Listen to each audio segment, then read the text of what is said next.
अस्सलामु अलैकुम वरहमतुल्लाहि वबरकातुहु। अऊज़ु बिल्लाहि मिनश शैतानिर रजीम। बिस्मिल्लाहिर रहमानिर रहीम। रब्बी ज़िदनी इल्मन नाफ़िया व अमलन मुतक़ब्बलन व रिज़्क़न त्वय्यिबा। அல்ஹம்துலில்லாஹ். இதை தொடர்ந்து இதில் என்ன பார்க்க போகிறோம் அப்படிங்கிறத நம்ம இப்போ பார்ப்போம். அடுத்த வார்த்தை பார்த்தீங்கன்னா முதக்கர் முஅன்னஸ், ரெண்டாக பிரிச்சுக்கோங்க. ஒரு வினை சொல்ல நம்ம அனலைஸ் பண்ணுறதுக்கு அதை பற்றி ஒரே ஒரு வினை சொல்ல அவ்வளோ விஷயங்கள் பொதிந்திருக்கு. என்னென்ன விஷயங்கள் பொதிந்திருக்கோ அந்த பொதிந்திருக்கக்கூடிய விஷயங்களை தான் நம்ம வார்த்தைகளாகவே பார்க்க போகிறோம். அந்த புரிதல் உங்களுக்கு வேணும். ஒரு வினை சொல்லை எடுத்துக்கிட்டு அந்த வினை சொல்ல என்ன மஸ்தர்லேருந்து வருதுன்னு பார்க்க வேண்டியது இருக்குது.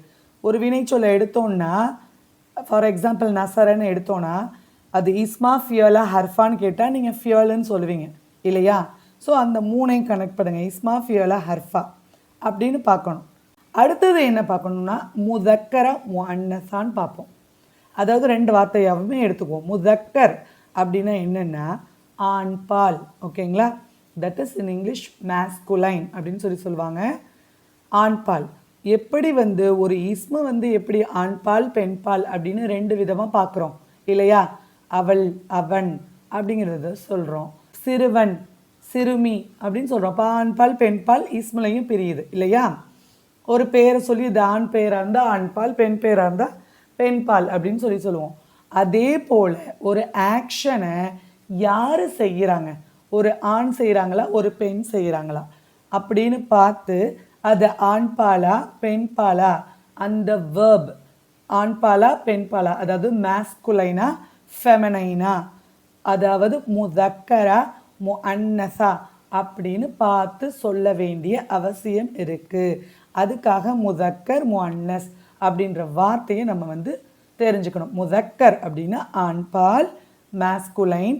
ஃபார் எக்ஸாம்பிள் பார்த்தீங்கன்னா நசர, அவன் ஒரு ஆண் உதவி செய்தான், இது ஆண் பால் இல்லையா? அதுக்கு அப்படியே வைஸ் வர்ஸா பாருங்க, முஅன்னஸ், முஅன்னஸ்னா பெண் பால், தட் இஸ் ஃபெமினைன். அதுக்கு பாருங்க நசரத் அப்படின்னு இருக்கு. ஸோ நசர அப்படின்னா அவன் ஒரு ஆண் உதவி செய்தான், நசரத் அப்படின்னா அவள் ஒரு பெண் உதவி செய்தாள்.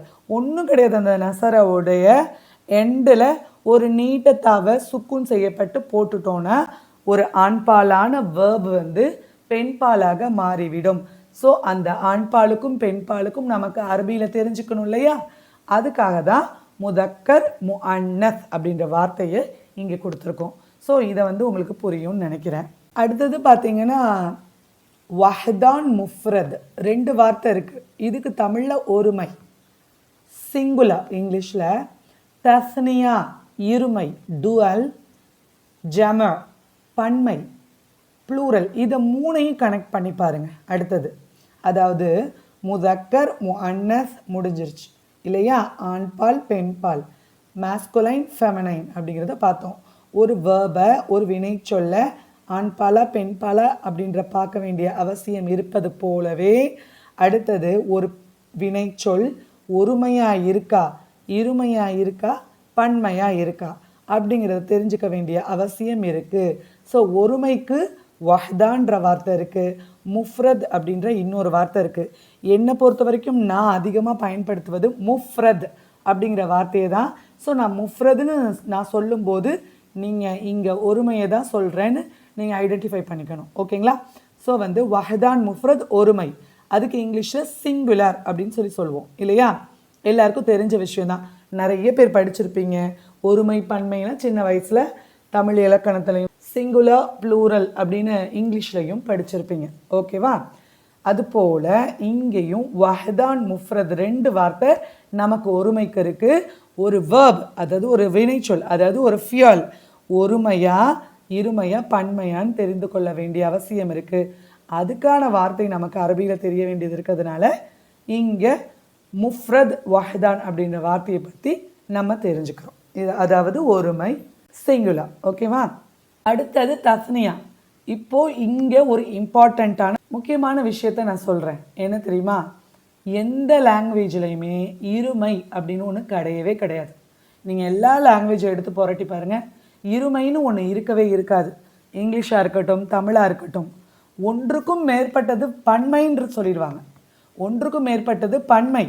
ஆனால் அரபியை பொறுத்த வரைக்கும் தான் இரண்டுக்கும் மேற்பட்டது தான் பன்மை. அப்போ ஒருமைன்னு நமக்கு ஒன்று இருக்குது, இருமைன்னு ஒன்று இருக்குது.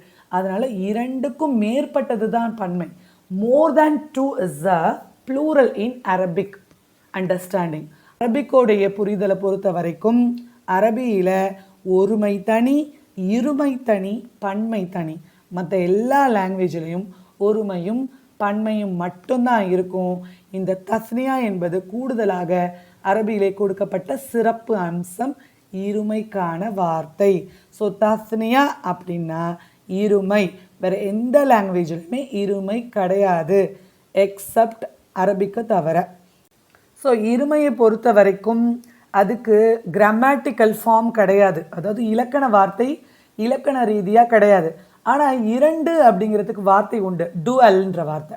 அதனால் நமக்கு கிராமட்டிக்கலாக வார்த்தை கிடைக்காட்டியும் இருமைக்கு டூவல் அப்படின்ற வார்த்தை நமக்கு கிடைக்கும்.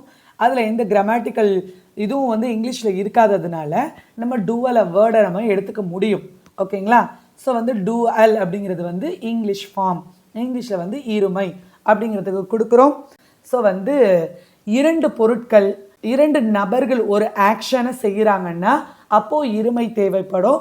அப்போது வினை சொல்லுக்கு இருமையும் தேவைப்படும். வீடியோவை இதோடு நம்ம ஃபினிஷ் பண்ணிக்கலாம், துவா ஒதிக்கலாம். வாஹித் தவானானில் அல்ஹம்துலில்லாஹி ரப்பில் ஆலமீன். சுபஹானக அல்லாஹும்ம வ பிஹம்திக அஷ்ஹது அல்லா இலாஹா இல்லா அன்த அஸ்தக்ஃபிருக வ அத்தூபு இலைக். அஸ்ஸலாமு அலைக்கும் வரஹ்மத்துல்லாஹி வபரகாத்துஹு.